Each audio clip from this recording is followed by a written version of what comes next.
Pratap દુધાતની news room સાથે exclusive જે ખાસ વાતચીત કરવા થઈ છે તે નારાજગીની વાત એ આડકતરી રીતે સ્વીકારી હોવાના સમાચાર અત્યારે મળી રહ્યા છે। હું કોંગ્રેસનો કાર્યકર્તા અને મતદાર છું। આજ સવારથી વાત સામે આવી રહી છે કે કોંગ્રેસમાંથી તમારું જિલ્લા પ્રમુખનું પદ પાછું લઈ શકે છે। દીક્ષિતભાઈ, મારે આમાં વધારે એટલે કંઈ કહેવાનું રહેતું નથી। આમાંથી મને કોઈ હટાવી શકવાનું નથી। છો કોંગ્રેસથી પ્રતાપ દુધાત નારાજ છે એવા સમાચાર છે। અમુક વાતો જે હોય જે ટીવી કે મીડિયા સામે કરી ન શકાતું હોય, મારી જીપીસીસી સુધી જાય જઈ અને વિધિસર જે મારે કાર્યવાહી કરવાની હોય તો હું કરીશ। મારી કામ કરવાની પદ્ધતિ અલગ છે।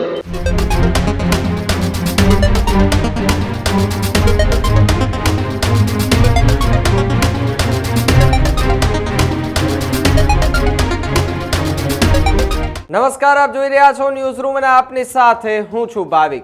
સમાચાર ગુજરાત કોંગ્રેસને લઈને સામે આવી રહ્યા છે કે એક જગ્યાએ જૂનાગઢની અંદર પ્રશિક્ષણ એ શિબિરનું આયોજન કરવામાં આવ્યું છે કોંગ્રેસ દ્વારા। તો બીજી તરફ સવાલો ઊભા થઈ રહ્યા છે કે જે નેતાઓ કાર્યકર્તાઓ હાજર નથી રહ્યા તેમના પર કોંગ્રેસ કાર્યવાહી કરવા જઈ રહી છે। તે દરમિયાન પ્રતાપ દુધાતનું નામ સામે આવતા રાજકારણ ગરમાયું છે। સાથે જ પ્રતાપ દુધાતની ન્યૂઝ રૂમ સાથે એક્સક્લુઝિવ જે ખાસ વાતચીત કરવા થઈ છે। સાથે જ જો વાત કરવામાં આવે તો પ્રતાપ દુધાતનું નામ આવતા તેમણે નિવેદન આપ્યું છે, હું કોંગ્રેસમાં જ છું અને કોંગ્રેસમાં જ રહેવાનો છું। આ નિવેદન પ્રતાપ દુધાતે આપ્યું છે। નારાજગીની વાત એ આડકતરી રીતે સ્વીકારી હોવાના સમાચાર અત્યારે મળી રહ્યા છે। જો વાત કરવામાં આવે તો અમારા ઘરનો મામલો હોવાની વાત એ પ્રતાપ દુધાતે કરી છે।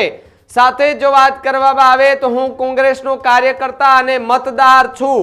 આ પ્રકારની વાત પ્રતાપ દુધાત દ્વારા કરવામાં આવી છે। સાથે જ કોંગ્રેસ મારાથી નારાજ હોય તો મને પ્રમુખ કેમ બનાવ્યો, આ પ્રકારની વિગતો અત્યારે પ્રાપ્ત થઈ રહી છે। સાથે જો વાત કરવામાં આવે તો પારિવારિક વાતો ન્યૂઝમાં ન થાય તે પ્રકારની વાત પ્રતાપ દુધાત દ્વારા કરવામાં આવી છે। નારાજગી શબ્દ અમારી ડિક્શનરીમાં આવતો જ ન હોવાની વાત પ્રતાપ દુધાતે કરી છે। સાથે જ ઘણા લાંબા સમયથી કોંગ્રેસ કે જેની અંદર એ ચર્ચાઓએ જોર પકડ્યું હતું કે રેસના ઘોડા, લગ્નના ઘોડા એ છૂટા પડવાની વાત રાહુલ ગાંધી કરીને ગયા હતા। ત્યારબાદ આજે જે પ્રશિક્ષણ શિબિરની અંદર કહી શકાય કે જે ચર્ચા કરવામાં આવી તેમાં સડેલી કેરીની જે વાત કરવામાં આવી મલ્લિકાર્જુન ખડગે દ્વારા, ત્યારબાદ ચર્ચાએ જોર પકડ્યું ને એમાં એક નામ સૌથી વધારે ચર્ચાયું કે પ્રતાપ દુધાત એ આણંદની શિબિરમાં પણ ગેરહાજર રહ્યા હતા, જૂનાગઢની શિબિરમાં પણ ગેરહાજર રહ્યા છે। તેમના ઉપર કાર્યવાહી કરાશે કે કેમ એ મુદ્દાને લઈને પ્રતાપ દુધાતે ન્યૂઝરૂમ સાથે શું વાતચીત કરી, આવો સાંભળીએ। પ્રતાપ દુધાત જ આપણી સાથે જોડાયા છે। પ્રતાપભાઈ, આજ સવારથી વાત સામે આવી રહી છે કે કોંગ્રેસમાંથી તમારું જિલ્લા પ્રમુખનું પદ પાછું લઈ શકે છે। દીક્ષિતભાઈ, મારે આમાં વધારે એટલે કંઈ કહેવાનું રહેતું નથી। હું કોંગ્રેસી કાર્યકર્તા છું અને કોંગ્રેસનો મતદાર છું। આમાંથી મને કોઈ હટાવી શકવાનું નથી। પણ એવા સમાચાર છે કે તમે કોંગ્રેસથી નારાજ છો, કોંગ્રેસથી પ્રતાપ દુધાત નારાજ છે એવા સમાચાર છે। કોંગ્રેસથી નારાજ દાખલા તરીકે હું હોઉં તો સેકન્ડ વાર મને પ્રમુખ શા માટે બનાવ્યો? આખા ગુજરાતમાં એક જ પ્રતાપ દુધાત વ્યક્તિ તરીકે નહીં પણ પાર્ટીના કાર્યકર્તા તરીકે મને ફરીવાર હાઈકમાન્ડે બનાવ્યો હશે। આપ તપાસ કરી લો કેટલા લોકોને રિપીટ કર્યા। મારે વધારે કઈ કહેવાનું અમારે રહેતું નથી। પ્રતાપભાઈ, તો કેમ તમારી અચાનક જ બે બેઠકમાંની પહેલા તમે આણંદ વખતે પણ હાજર નતા રહ્યા? આજે તો મને ખબર છે કે તમારા પરિવારમાં એક દુઃખદ ઘટના બની છે, તમારા કાકાનું નિધન થયું છે, પણ આણંદ વખતેની શિબિર વખતે પણ તમારી સૂચક ગેરહાજરી હતી। અમુક વાતો જે હોય જે ટીવી કે મીડિયા સામે કરી ન શકાતી હોય એ વાતો અમારી ઘરની વાત છે ને અમે અમારા ઘરની અંદર વાત પૂરી કરી લઈશું। અમિત ચાવડાથી નારાજગી ખરી? નારાજગી નામનો શબ્દ એ મારા ડિક્શનરીમાં એટલા માટે નથી કે હું નારાજ જે દિવસે થઈશ ત્યારે મારી જીપીસીસી સુધી જાય જઈ અને વિધિસર જે મારે કાર્યવાહી કરવાની હોય તો હું કરીશ। મારી કામ કરવાની પદ્ધતિ અલગ છે, મારી સેવા કરવાની પદ્ધતિ અલગ છે। ગુજરાત આખામાં દીક્ષિતભાઈ, તમે તમારી ન્યૂઝ રૂમ મારફત બધા જિલ્લાનો પ્રવાસ કરી લો।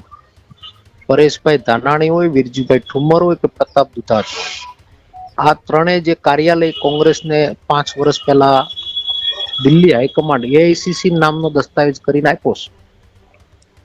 કેટલા કરોડની કિંમતનું અમે કાર્યાલય આપ્યું એ ન્યૂઝ રૂમની મારફત તપાસ કરો. મારું કાર્યાલય આજે એ ચાલુ છે, સાવરકુંડલામાં મારું કાર્યાલય ચાલુ છે, લીલિયામાં કાર્યાલય, 3 કાર્યાલય એક વ્યક્તિ તરીકે હું અકાવી રહ્યો છું. કોંગ્રેસમાં જ રહેશે પ્રતાપ દુધાત? ખુલાસા જ ના આપવાનો. તમે આ મને સવાલ જે કરો છો ને એ થોડોક સવાલ અજુગતો એટલા માટે લાગે કે એવી આફતોમાંથી હું એકવાર બહાર નીકળ્યો છું કે જ્યારે અગ્નિ પરીક્ષાઓ આવી છે, એમએલએ તરીકે જ્યારે કેવડા પ્રલોભનો, કેટલી તોડજોડો હાલતી હતી, તો સિંગલ વ્યક્તિ મારા સુધી આવી ન શક્યું હોય કે મળી ન શક્યું હોય તો મારો ખુલાસો આપવાનો અમારે રહેતો નથી. ભાજપમાંથી ઓફર હતી કે ઓફર છે? ખુલાસો જ ના આપવાનો હોય. જે દીક્ષિતભાઈ તમે આ સવાલ કરી રહ્યા છો, તમે એવું કીધું પ્રલોભન આપવામાં આવ્યું હતું, એટલે પૂછું છું કે ભાજપમાંથી પ્રલોભનો અપાતા હતા, મારા સુધી આવવાની હિંમત નથી થઈ, ત્યારે નહીં થઈ હોય. તમે કલ્પના કરો એટલા એમએલએ તૂટ્યા છે. ઈ એમએલએ તૂટ્યા ત્યારે પણ હું અડીખમ હતો. હું 2 ઇલેક્શનો 3 ઇલેક્શનો એમએલએ ની નાની ઉંમરમાં લડ્યો છું. ત્રીજી ઇલેક્શન હું જે લડ્યો છું એ પણ હું નજીવા મતોથી હાર્યો છું. મારી પ્રજા મારી હાઈકમાન્ડ છે, મારી જનતા મારી હાઈકમાન્ડ છે. પણ તમારા હાઈકમાન્ડે આજે એવું કહ્યું છે, કોંગ્રેસના હાઈકમાન્ડે, કે સડેલી કેરીને દૂર કરવી જોઈએ.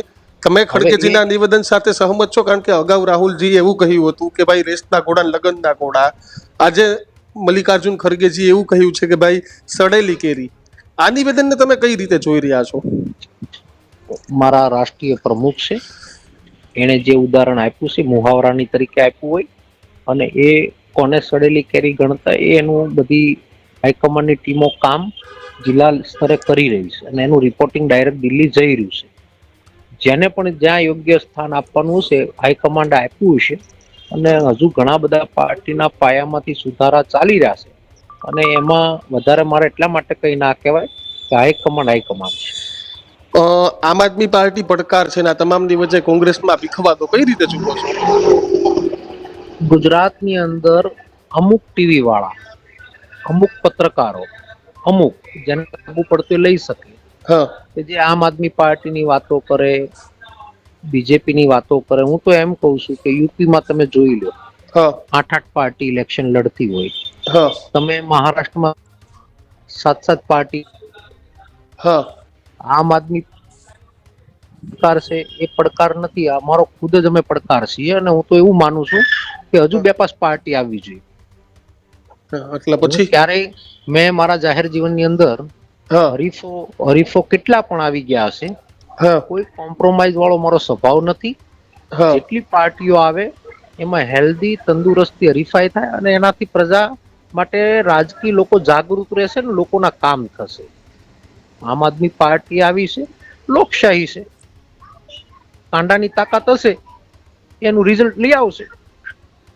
એમાં શું ગભરાવાનું હોય? બિલકુલ. આભાર પ્રતાપભાઈ, અમારી સાથે જોડાવા બદલ, વાતચીત કરવા બદલ.